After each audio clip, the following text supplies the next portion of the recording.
kuri album yanjye hafi indirimbo zigera muri zirindwi mu ndirimbo 10 ziri kuri album. Hari impamvu iyo ni impamvu yanjye bwite, ariko ntabwo bakunze kubibaza abana cyane umuntu gusa. Hariho na Melodie, ntabwo tuzakunze gukorana n'abantu bamwe gusa. Hari n'abandi bantu bakeneye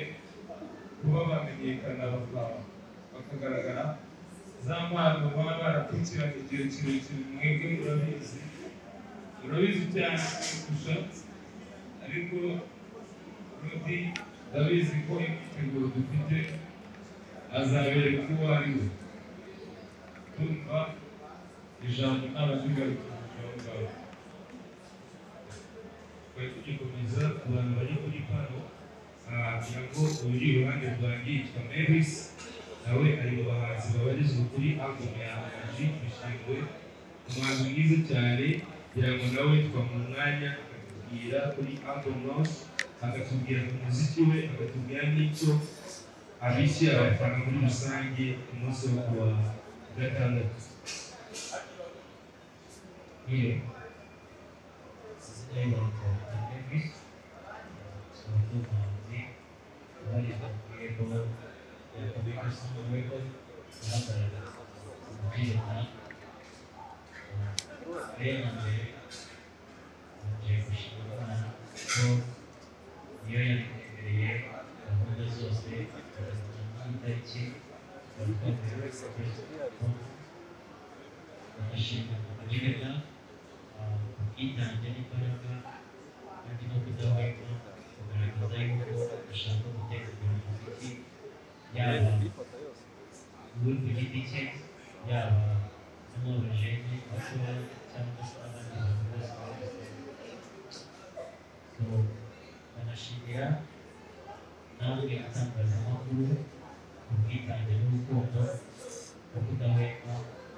Nyarwanda itangazamakuru kugira ngo bazaze badushyigikira ari benshi kandi bazitabire kandi bazabona ibyiza byinshi tunabahishe kuri uwo munsi w'akazi. Murakoze. Hanyuma kugira ngo mu gihe ntarabona ikindi kibazo ndashaka ngiye kubaza Amaji. Okay, hari ikibazo mbongere abantu baze Amaji, kandi ndibuza ko ikibazo agisubiza neza cyane.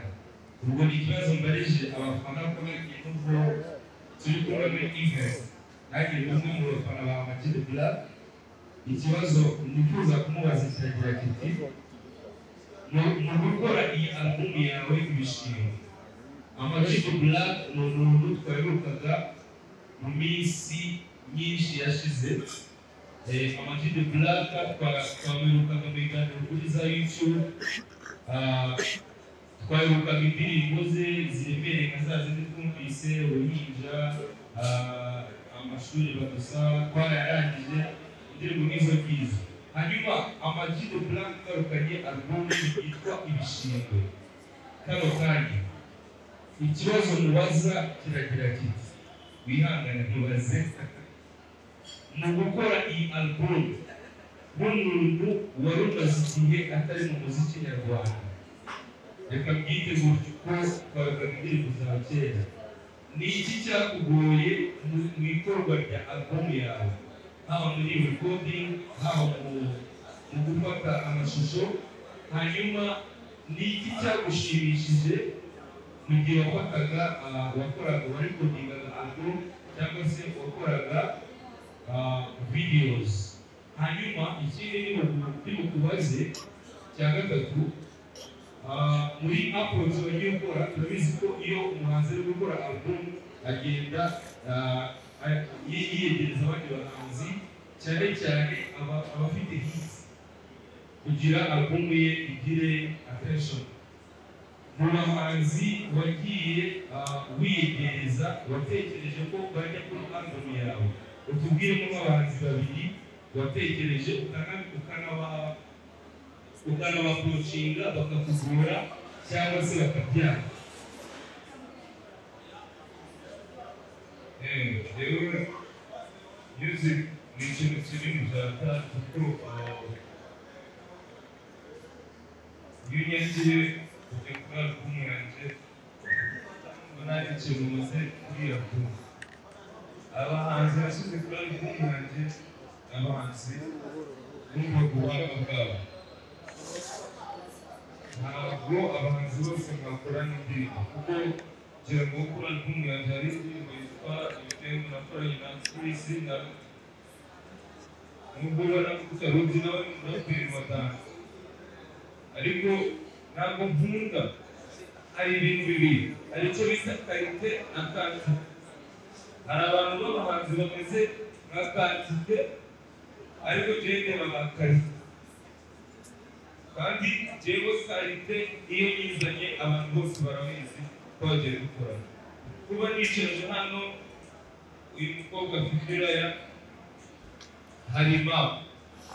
suko rero murakwezi mu gihe Melodie yicaye kuri hano ntabwo bivuze ko ntawe upima uriya muzije nuko na PAPY ataje afite akazi. Nzabwira MC Tino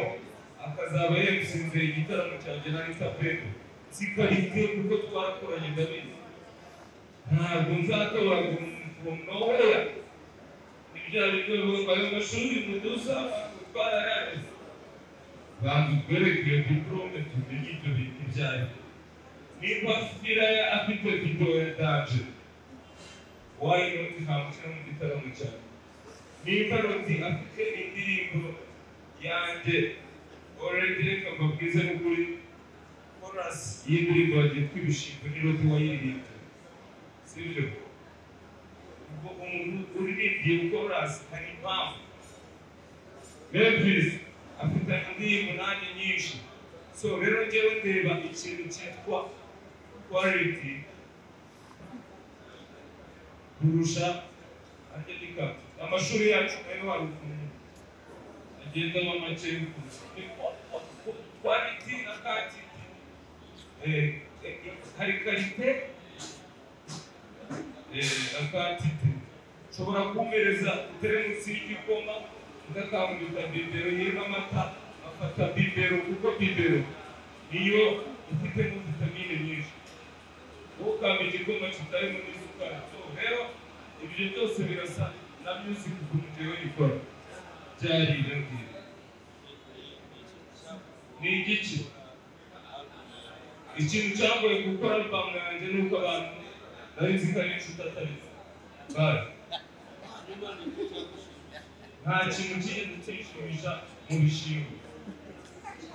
uretse isazi. Reka kiri kibazo murakoze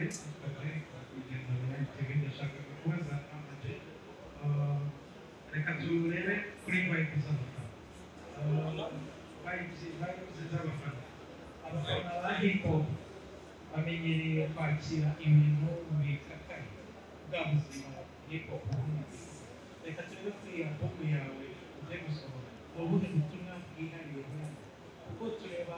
muri iyi minsi abaraperi benshi barateze bajya muri cyane reka ngo muri muziki. Wowe message yihariye iri kuri ayo album imeze gute? Ikindi cya kabiri nshaka kukubaza ni karite y'abaproducers. Abaproducers bariho kuko ari ibintu turambiye mu matwi y'abantu ngo baratubwira wowe nk'umukora. Jewe abantu umbashije ko icyambere yavuze message irimo bazayikora icyo ni cyo ndakora kumva ko umuntu ari ibishingwe ibyo ni ikindi kintu icyo cyo iyo ndirimbo uzayumva kuko nayisobanuriwe bihagije. Ikindi abantu bagishije ko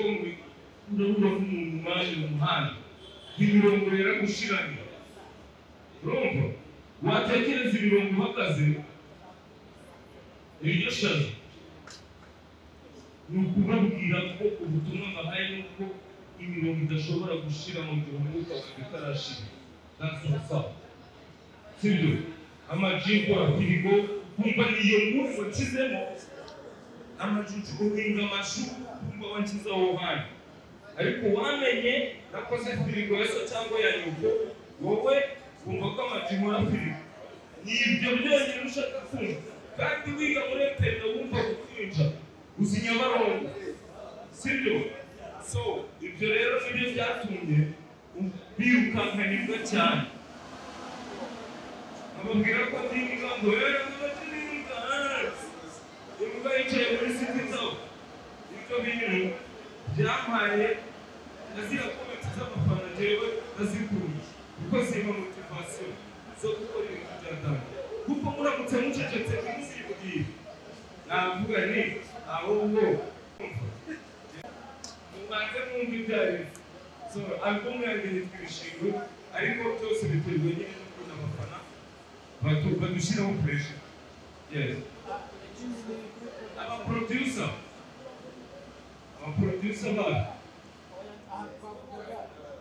bari harimo bita move harimo mock vibe zanabashimira cyane nshimira n'abahanzi bose bemeye kumfasha kandi umuntu wese uzanye nawe kuko nzabumuha ariko abaproducer bose erega piano igirana yose arangana wavuga uwo nguwo wavuze mbere wavuga undi wese gukorera kwa kikugira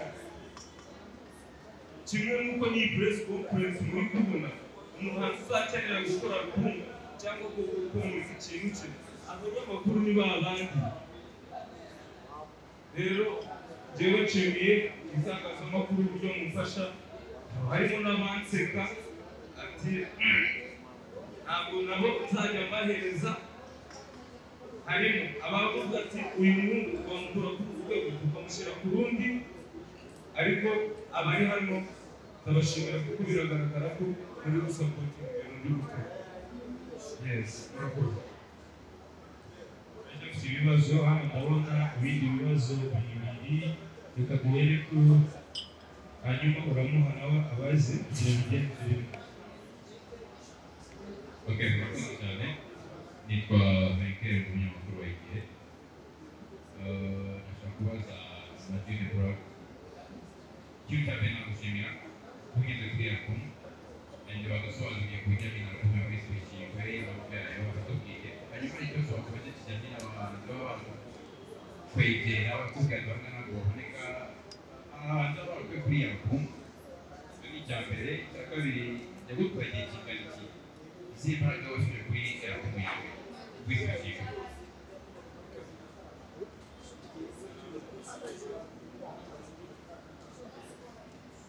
Okay, album yanjye nayikoze hashize igihe yakozwe n'uwo bita piano de groupement bwa mbere. Album yanjye iza kuburirwa irengero ndavuga ariko byanze bikunze impamvu yahuye irengero irahari hari ukuntu nyine byagiye bigenda atari ngombwa ko tubifitiraho ariko akawiziritso ndashaka ko gasiga kawucika so yaramvunye yaraye amajoro y'imyaka hafi 3 mwabajijisha n'abanyamakuru mwe ngo nyinga amashu kundi gukora vuba azanye impamvu ngo gukora album nzayibahereza biri nka surprise irangije nabo ishaza niyo mpamvu navuze nti ibi bintu bari kubifata nk'ibishingwe Imana imyaka 3 urara wicaye utekereza ukora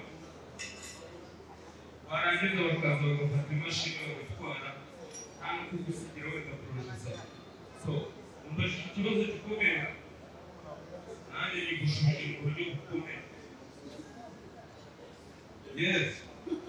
Bafashe ibintu nakoze iyo myaka yose babifata nk'ibishingwe. Amajoro guhera mu kwa mbere, mu kwa kabiri, mu kwa gatatu, mu kwa kane, umuntu ararya, aranywa, akora ibiki byose, twishyura umuriro, dukora ibiki, dufata umwanya wacu tukirinda ibindi bintu tujyamo, album urayinyima, irabuze. Noneho kugira ngo mbirangirize aho ngaho neza. Nkimara kuyirangiza impamvu yabuze ni iyihe. Ayikoranye n'umuproducer arambwira ngo ngomba kumuha miliyoni 5 kugira ngo ampereze album yawe. Ayikorera iwanjye, arya iwanjye, abikwanjye. Kuko wabifite ufite wose arambwira ngo nta miliyoni 5 kuko yari azi ko bishoboka ko twaraye amajoro arifuza. Younggrace, how are you? Yes. No. Birangiye tuzavuga okay. Hamani y'ibishingwe byawe. Nabisubiramo, none nabisubiyemo. Producer niba ari no kunyumva arabizi, amenye ko yacenye n'ikipe batajya baca. Twakira ikindi kibazo.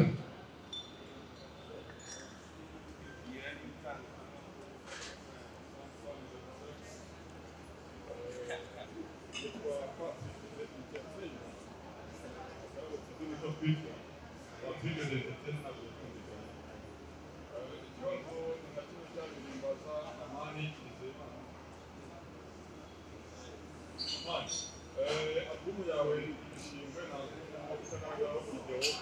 ese icyo gukora video cyo biri muri za kantite hanyuma ikindi none ni ikijyanye na views ufite views ku channel yawe mu ndirimbo y'uko album Ibishingwe nabwo ni muri ya gahunda yo kongera karite kuko hari n'abazigura ibibazo ni bibiri sana hano ntabwo nzagura umufana icyo ni kimwe kuko njyewe niba muzi indirimbo ikagira views 1000 cyanjye ubwo ni icyo nyine kugeze cyane noneho ntabwo nzajya kugura umuntu uri mu birwa bya Seychelles ngo nawe ngo yumve uruhinja atazi ibyayo ibyo wagwanye barazigura nzajya mbibabwira reka turi hano umbwiye ngo tugure views z'indirimbo yanjye tuva hazagize miliyoni byaba ariko bigusaba amafaranga ndabona amafaranga yo kwishyura ubone nawe kugura views none ukagura n'ibintu bitari nta na rimwe nzazi icyo ni yanjye icyo bigakora video nabwo ni ubushake bwanjye kuko wowe ukora kuri icyo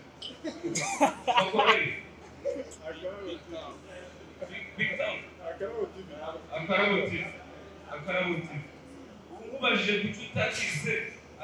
akandi kantu wasobanura ubushobozi hari ubugiye bwari buke noneho hari ukuntu wumva ko nta ubushobozi bwuzuye wowe urashaka ko mukorera video ntushaka kuza ku itariki yawe uzakuraho amafaranga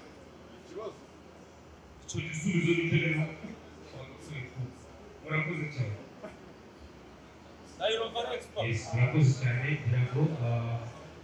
ibibazo bigenda bibazwa birasubizwa neza cyane amagerageza kubasubiza neza hanyuma hagati aho reka manze nakire umwamikazi wa hip hop mu Rwanda, the queen of hip hop Younggrace amaze kugera kuri pano kano kanya kugira ngo tumuzi benshi tumuzi ibikorwa by'indashyikirwa tumuzi nk'usa abenshi twavuze tumufana kuko turi urungano ushatse kuvuga barakuranye tumufana ikomeretse tuzi energy yashizemo muri ibi bintu akora so turishimye kuba kubana na Younggrace kugira ngo turi kumwe hano kuri pano ariko no muri event tuza turi kumwe muri Ibishingwe Alba Blanche hanyuma si Younggrace gusa dufite n'undi muntu Batangaje usapotinga cyane entertainment muri rusange, show business, umunyamakuru w'umwuga, akaba nawe n'umusitari cyane. Ndahiro Valens Papi nawe amaze kugera kuri pano, kugira ngo nabo twaha umwanya bakatubwira icyo batekereza kuri iyi album launch ya Amaji The Black, hanyuma tugakomeza n'ibindi bibazo. Turahera kuri Papi, hanyuma turakomezanya na Younggrace, bose batubwira uko icyo baduhishiye, uko babonye yabo, n'icyo batekereza ku muziki nyarwanda muri rusange.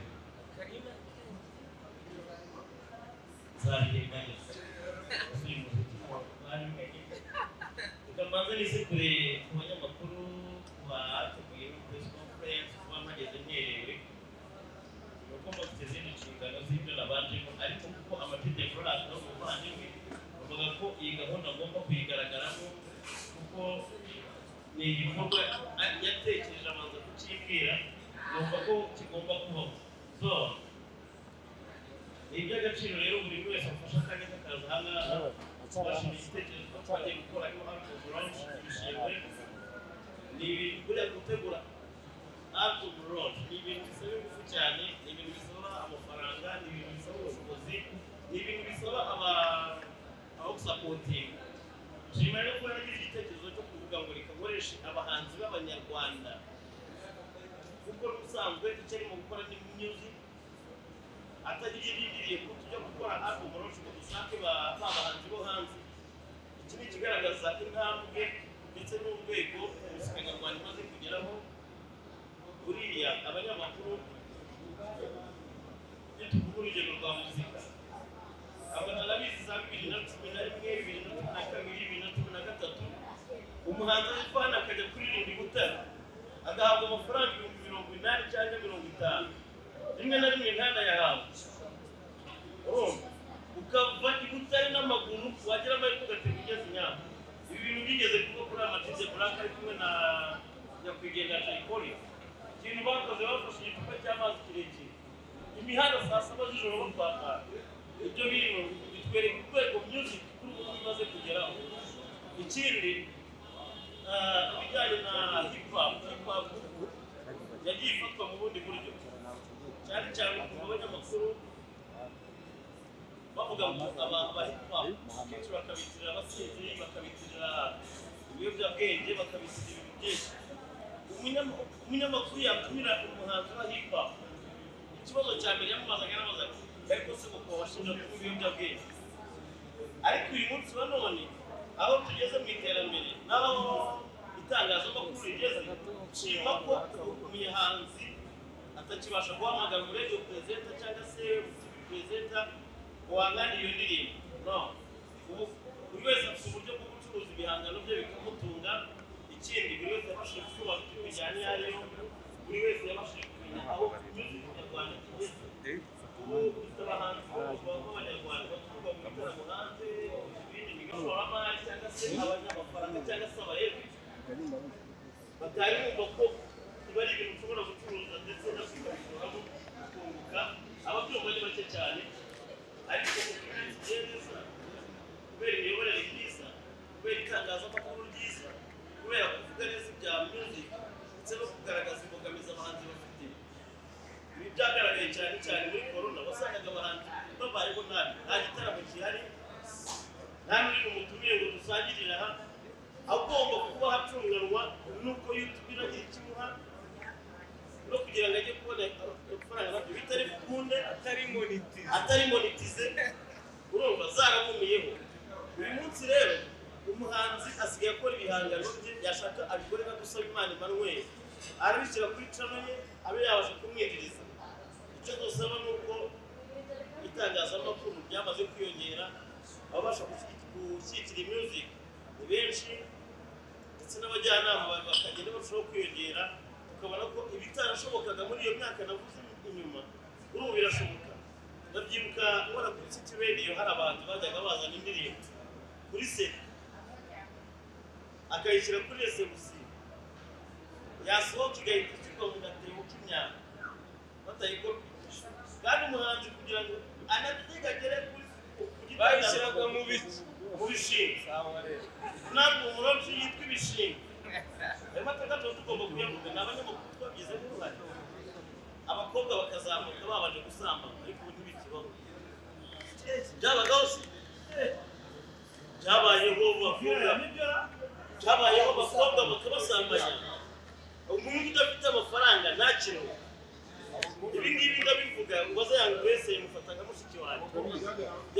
barabasambanya bamwe mu radio presenter n'abapromoter umunyamakuru umuhanzi w'umusore cyangwa umugabo cyangwa w'umuniga cyangwa adafite amafaranga ari butange kuri abo ba radio presenter nawe indirimbo ze n'iziki kugira ngo ubashe kuzamuka byabaga bivunanye cyane Younggrace arabizi ariko se oya nabo bamusambanye ariko nuko byavugaga ngo abanyamakuru bari amafaranga ye ni benshi oya ntabwo yasambanye ibyo gushimirwa rero turabakunda cyane ikindi tuzabane neza kuri album papa cyangwa azaba ahari uyu munsi ntabwo yabonetse kuri iyi pano umuntu uzaba uri kuri album kubera ko hari ibindi bikorwa arimo gukora akenshi iyo babaza ariko se papa cyangwa ni iki twitegura ibyo twitegura kuba rero ni byari buri munsi mpamvu ndara ariko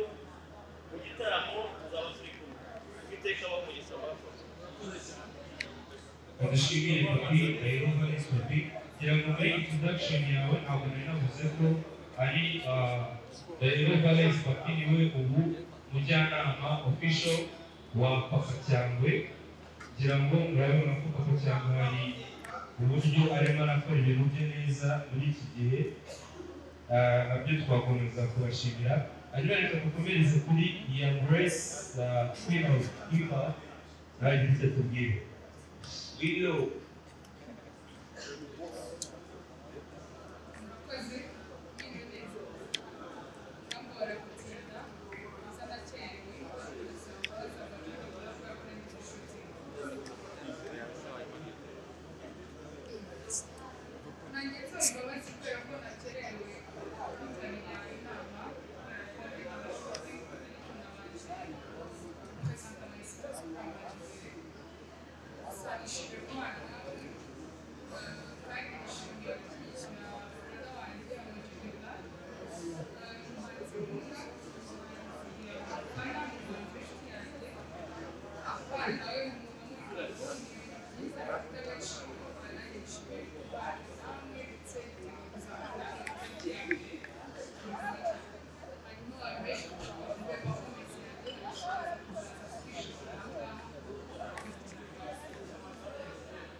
tukiri kuri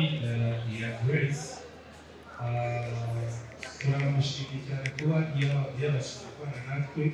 hari amagahunda yabajemo ariko finally yahageze turacyari muri freedom ku banyamakuru turacyakira ibibazo hari ikibazo ushaka kubaza Younggrace ntabwo nari nabaje kubona urabaza baze n'abakurikire hanyuma bikomeze ariko mbonera kubasaba ko twibanda cyane cyane ku bibazo birebana na events yo kuwa gatandatu murakoze murakoze cyane bisaba kamara bitakira n'abanyarwanda dushaka kwibariza Papi uruhare rwo mu itangazamakuru cyane cyane mu kuba yamukoresa ibihangano by'abaraperi nibo basigaye mu bamenya wese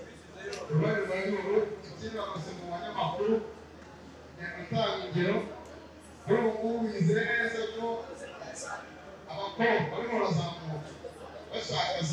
zabo bizeye ko bazatwara n'akantu bakora ibyago byose byabaye mu ntoki akoze cyane akubwiye ngo 2010 byabagoye cyane kuba umuhanzi igihangano cye cyamenyekana kubera ko uburyo bwo kukimenyekanisha byari bigoye cyane ariko uyu munsi wa none umuntu arakora igihangano cye video akashyira kuri platform ye ubundi umuhanzi wabaga ari yajyanaga ku Nyarwanda ndetse rimwe na rimwe bakanayanga kugira ngo amafaranga mu Rwanda ariko bashaka. Ariko uyu munsi wa none iyo umuhanzi ukibazerera na CD cyangwa flash cyangwa kibazo ntawe nakubwiye ngo nakubwira n'abawe kugira ngo twese wazo umunyamakuru bazerera ipa na benshi Younggrace afite indirimbo niba akora ari top 5 star ari umunyeshuri ari musanze Younggrace niwe muhanzi waganje ku bahanzi b'abakobwa bakora ipa bazamutera umwana muto ikibagira amahirwe ajya muri azamutera mu biganza byiza kuko abashimira cyane azamuka gutyo babasha kumutegekera icyo gihe abamanagers barabona ko ibyo kora none ntabwo ko yacika amakobwa warumajije ese hari icyizere cy'uko amakobwa bazasama urasegenda amajya niba hari aho bikora kazi ariko njyewe nabo kuko buri wese afite platform yo kuganira habaye harimo abandi bagize ko muri ubwo buryo bugiye gukorera ntabwo nzamubuza kuri mari ariko ntabwo akomeze wari umaze uruhare rwanjye mu promotinga nakubwira ngo buri wese usigaye yipapa yiporomotingira igihangano cy'umuntu usigaye cyiporomotingira ntabwo bikiri ngombwa kubivunika kubera ko hari uburyo bwinshi bwo gucuruza igihangano cyawe kuri ma platform ushobora kwicira kuri audio man ushobora kwicira kuri n'imbuga nyinshi cyane hari amaplatform menshi cyane aho uyu munsi tuba dutuye ibyo ngibyo birimo kubaza ku badini waza mwana cyangwa kureba Murakoze yewe gitumumenyi icyo cyambere ndashaka kuvuga uyu munsi wa none tunavugisha gutegura ibitabo byinshi cyane bitandukanye ariko tuzi neza umwana wari watangiye kumanaginga umwana witwa Gasogi uyu munsi wa none Gasogi ntabwo uzi irengero rye ntabwo haba harimo kugaragara abana barimo kugenda bazamuka bazi ko bagiye kujya mu maboko mazima bikaza kurangira ubonye umusaruro n'umukeneyemo utakimubonye muhita ubireka muraza kumbabarira ni loge ya Amagino Black ariko nanone agomba kutubaza umuntu uyoboye bino bintu biri kubera ngaha icyaka ndashaka kukibaza umwamikazi wa hip-hop Younggrace ntabwo nagomba kugenda azamuka byari byoroshye byari birakomeye ariko tugiye n'uyu munsi nabwo biracyakomeye kuko nta ngoma itagira n'ubu ngubu ni iki yumva yakubwira abana b'abakobwa barimo kwishyura muri muziki kandi batari babasha kugera ku rwego rwo kubasha kumanaginga ibyo barimo kwakwa kugira ngo babashe kubasha kuzamuka urimo ndavuga yatwaye igiti murakoze yes murakoze cyane murakoze kuko ikibazo cyiza kugeza ubu ngubu izina Younggrace ubu ni kampani nini itegura ibitaramo n'ibindi bikorwa bya entertainment harimo n'izo management z'abahanzi byamenyekanye cyane kuri uwo mwana muvuze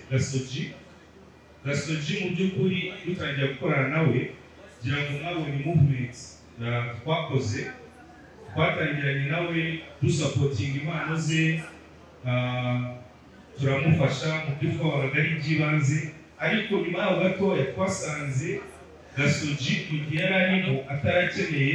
kuba umuhanzi kurusha kuba umwana nk'abandi kuko urabizi ko Gasogi twamufashe avuye ku muhanda mu byo twagombaga gushyiramo imbaraga cyane ni ukumukura ku muhanda kurusha kumusubizamo cyane muranyumva neza ntabwo bivuze ko kumushyira mu muziki cyangwa kumufasha mu muziki ari ukumusubiza ku muhanda ariko twasanze ikintu cy'ingenzi twamukorera kurusha ibindi ari ugusapotinga ubuzima bwe mu bijyanye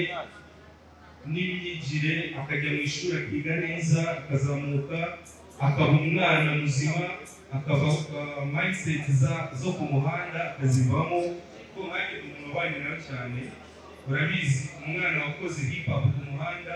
niyo wamuvana ku muhanda agakomeza agakora hip hop, najya kwandika imirongo azandika ibintu byo ku muhanda still. So twashatse ko iyo mindset yo ku muhanda ibanze muvemo, tumushyira mu ishuri, tumushakira abamufasha. Ubu arimo ariga, arimo arazamuka neza, igihe maybe kizagera yongere asubire mu muziki, ariko turifuza ko yazawusubiramo ari icyifuzo cye, atari twe tubitekereje kumusubizamo. Sinzi niba biri clear. Murakoze.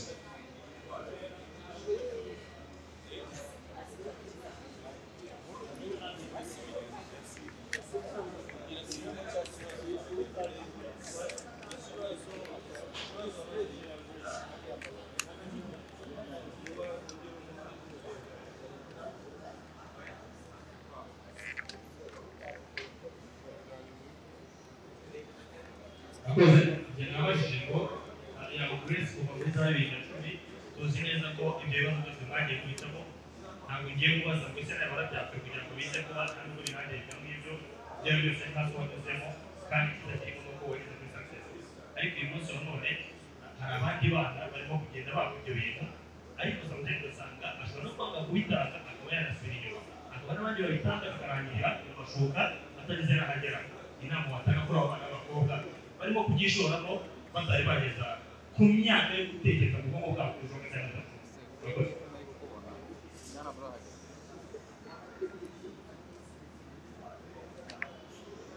Murakoze cyiza cyane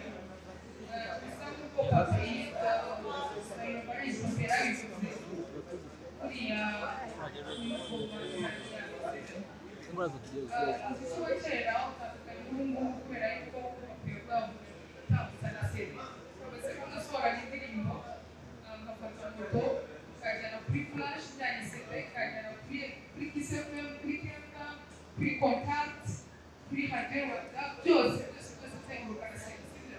bitandukanye n'ubu ngubu usohora indirimbo ukaapulodinga abantu bose bakabasha kwakisiga kuri iyo ndirimbo yawe bivuye kuri channel yawe. Ni ukuvuga ko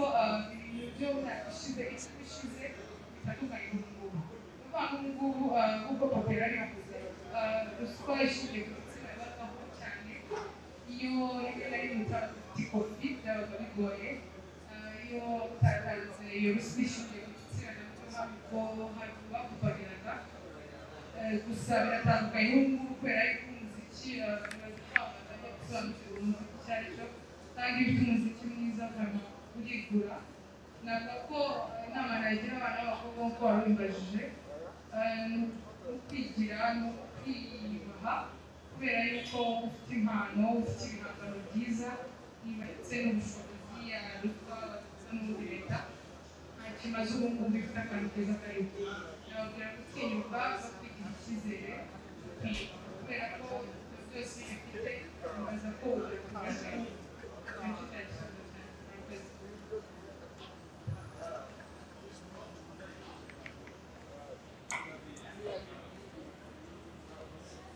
Yes, murakoze cyane.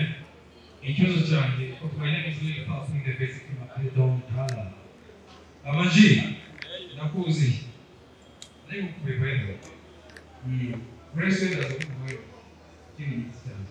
So, amanji ukoze ikigo cyiza uzajya bishika. Kandi muri cyo n'ibyemewe. Uzabishyira simbizi. Ariko niba ikora yikuba simbizi. Ibishingwe wavugaga n'ibyawe, ariko uteye intambwe kugira ngo imyaka ishira n'itanu bitandatu hakirindwi aba hip hop launch album byabaye ikibazo. Amaji ufashe intambwe nk'umuntu bakuru bawe bo ntibakibitekereza, bashobora no kubona bitekereza ariko ntibabikora. Njyewe byahangaha kuvuga legacy TV. Amaji ubwoba wabushize gute kugira ngo wemere cyangwa kuvuga ngo Amaji ko yongera akagaruka agashyira hanze Ibishingwe mu by'ukuri hari ikindi kintu w'icyo utekereza uti bakuru banjye sinzi niba bagize ubunebwe cyangwa se byaragenze gute, uruhinja rurahari, Nyabarongo yambutse, uruhinja rurahira cyane sibyo. So no kuvuga ngo muri gukora intego yawe kuvuga ngo ujye gukora tu ese kuri hip hop uri mwe muri inkingi za mwamba kuri hip hop amaji ibyo ari umwaka umwe cyangwa imyaka ibiri cyangwa wigaye cyangwa ni ikintu w'icyo utekerezaho kuti njyewe n'abandi neza abandi ko anything can happen.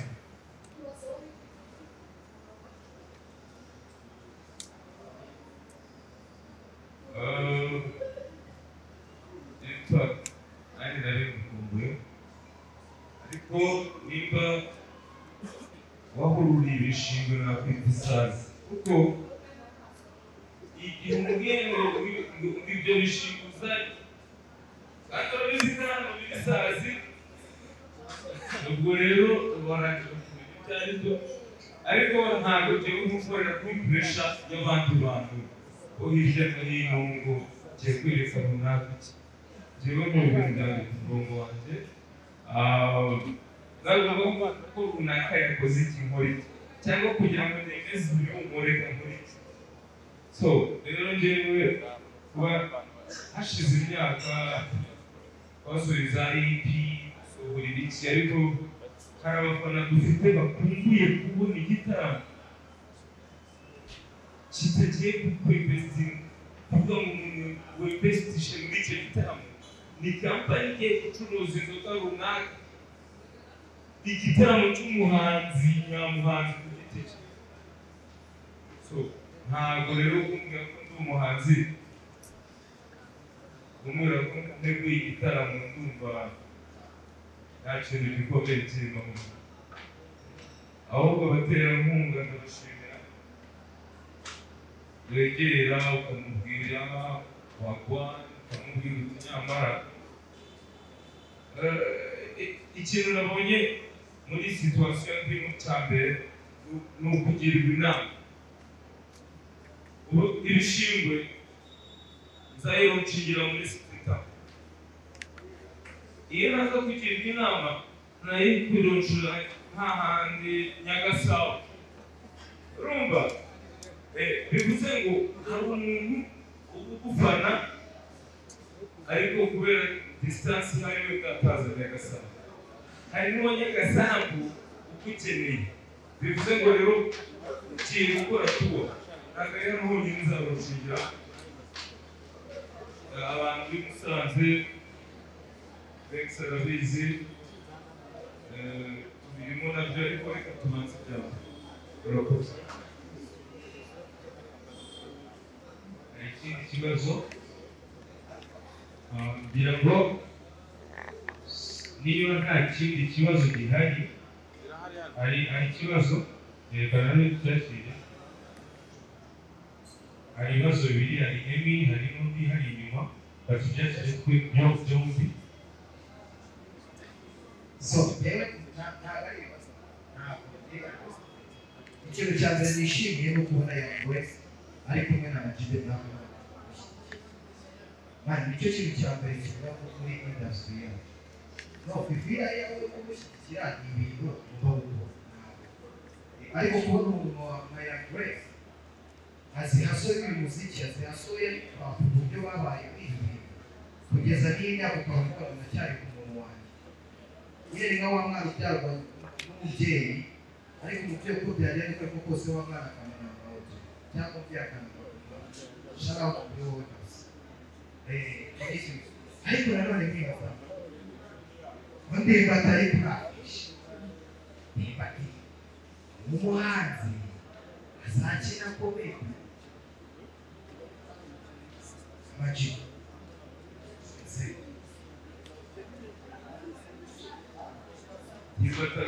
urafishe warayirebye ubona birasa neza iriya ntabwo ari iriya ni nka ari mu bidera nk'uko nawe usaza nk'uko erega hafi twese turi inshuti n'uko mubijyana hirya no hino wowe n'umuvunyi urabizi PAPY urabizi Emi urabizi iri PAPY nawe mwese murabizi turi inshuti ejo ntibizagutuma ubonyeho na PAPY iriya ni show ndashaka ko dukora show urumva wowe ngo afitanye indirimbo niko natwe bose bameze papi siko watubwira ndimbati sinzi ukuntu bimeze nawe azaba ahari azaba habaye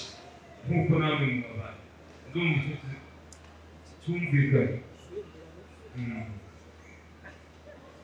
hari ikindi kibazo dufite inyuma ariko ushaka okay so ngira ngo ndashaka kubanza kunganira kuri icyo gice cya ndimbati bisobanure neza ndimbati kuba ari kuri afishe ndumva nta kibazo kirimo kuko ndimbati ni umupafoma mwiza nk'uko kuri afishe hariho aba-MC akabaho aba-DJ akabaho abahanzi ndimbati nawe afite uruhare ashobora kugira muri event muri event rero ndimbati hari surprise abafitiye ngiye twavuganye afite surprise abakozi ba ndimbati ntimuzacikwe azaba hari live kandi yabwiye ko abafitiye surprise ibyo ngira ngo wenda ndimbati yabibwira cyangwa mukazaza mu gitaramo hanyuma dusoza iyi press conference y'uyu munsi ngira ngo ndabanza nongere yose abanyarwanda abakunzi ba hip hop abakunzi b'umuziki nyarwanda abakunzi b'umuziki muri rusange abakunzi b'aba DJ iki gitaramo Ibishingwe album launch ni igitaramo kimeze nk'aho ari cy'ubuntu entrance ni free reka bisobanure nubwo wabona uko nabivuze mbere guhera uyu munsi kugeza kuwa gatanu kwinjira muri iki gitaramo uzaba ugura tike hari tike ebyiri hari tike y'ibihumbi 5 akaba na tike y'ibihumbi 10 umuntu uri bugure guhera uyu munsi kugeza kuwa gatanu ayo mafaranga yose azayakonsoma mu gitaramo iyo ni gift Ama-G The Black yabahaye hanyuma uzagura ku munsi wo kuwa gatandatu ayo mafaranga ntabwo azayakonsoma hanyuma ndongera mbibutse ko iki gitaramo kizabera mu nyubako ya mbere ndende mu mujyi wa Kigali ubwo butumwa barareba n'abantu bari mu ntara zitandukanye twatangiye kwakira abantu bazaza bavuye za Karongi za Rubavu Nyamasheke za ahantu henshi hatandukanye mu Mutara Nyamata abantu mutaragera i Kigali mwahawe amahirwe yo kuza i Kigali mugataramirwa n'abahanzi barenga 15 barangajwe imbere na Ama-G The Black yes hanyuma mugataramira mu nyubako ya mbere ndende mu mujyi wa Kigali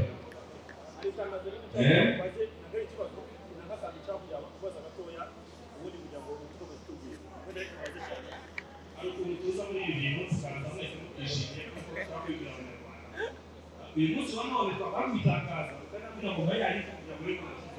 ariko ngiye neza arafike twakwishira ugatangira kubwira kuri bize mu mateku urabyumva nibaza abanyamakuru babagene kujya kibazinjira kugira ngo tubere muri tunaza barimo kuza kwisanga cyangwa zasanga natwe bakuzindura ibyo bintu nari kubivugaho ikijyanye n'abanyamakuru media abantu bose baje hano n'abataje hano b'abanyamakuru ngira ngo umuntu witwa Sam Gakire muramuzi Sam Gakire ari hano Sam Gakire ari hano urugendo online TV uwo muntu ashinzwe umutekano w'abanyamakuru bose akiyongeraho abantu babarizwa muri showbiz nyarwanda uyu munsi amabaji ari gukorwa buri muntu azafite baji ye yo kwinjiriraho nyuma ya press conference abanyamakuru bose begere Sam Gakire bahane contact abatazifite biyandike hanyuma buri muntu azabone baji ye umutekano wose then reka kwiziba amagambo y'igitaramo mwabyumvishe tuzaba turi kumwe na Gift Restaurant kugira ngo yateguye neza cyane ndashaka kuguha microphone ubivuge utubwire uburyo wateguye kwakira abantu bazaza hano kuko tuzakira abantu benshi turashaka tumenye neza ko ibyo bintu biteguye neza ko nta muntu uzicwa ni icyaka inzara cyangwa iki ushaka ubaha asiranse bivuzeho na kare ariko sinabimejeje neza ku bigendanye n'uwashakaga amatike birashobora kuba bahagaragara yamufasha kubona amatike kuva nk'uko twabivuze kuva none kugera kwa gatanu y'umugoroba amatike tubaha muzayabonamo ibinyobwa byakorerwa ndetse n'ibya siporo hanyuma guhera kwa gatandatu ko recompense yari bakwiye abazagura amatike icyo gihe bazaza gusa bahabwe aho kwicara so rero ushaka tike ushobora guhamagara kuri telefone ikurikira 078 nanone 333 kayisubiremo 078 333 iyo telefone bakwitaba agafasha kuba bafite yo kuzaba gutanga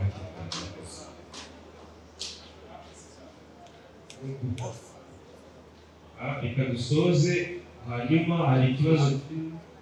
closing ngira ngo byari ibyo turabashimiye abanyamakuru bose mwitabiriye hanyuma reka twongere duhure ku munsi wo kwa gatandatu turye show ni non-stop abantu batabyumvise neza tuzatangira saa 9